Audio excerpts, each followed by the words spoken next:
السلام عليكم ورحمة الله وبركاته. أعضاء قناة أسعار العملات والذهب اليوم في جميع الدول العربية. نستعرض معكم أسعار العملات اليوم في دولة الإمارات الشقيقة بالدرهم الإماراتي، حيث جاء دولار أمريكي 3.67 من 100 درهم إماراتي،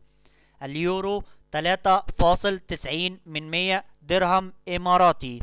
جنيه استرليني 4.51 من 100 درهم إماراتي، دولار كندي 2.74 من 100 درهم إماراتي، دولار استرليني 2.78 من 100 درهم إماراتي، ين ياباني 322 من 10,000 درهم إماراتي، جنيه مصري 22 من 100 درهم إماراتي، دينار كويتي 12.2 من 100 درهم إماراتي، ريال سعودي 97 من 100 درهم إماراتي، جنيه سوداني 57 من 100 درهم إماراتي، دينار جزائري 3 من 100 درهم إماراتي،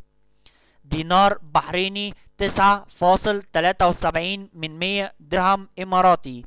دينار عراقي 31 من 10,000 درهم إماراتي، دينار أردني 5.17 من 100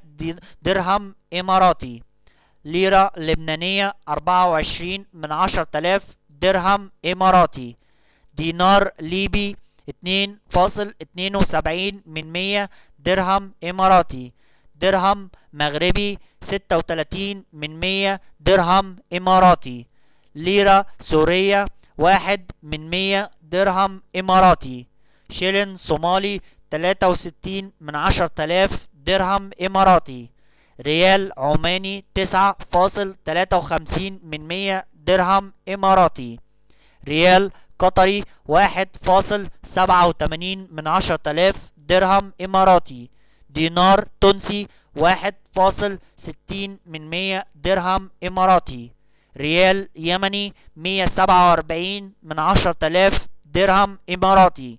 فرانك جيبوتي 205 من 10,000 درهم إماراتي.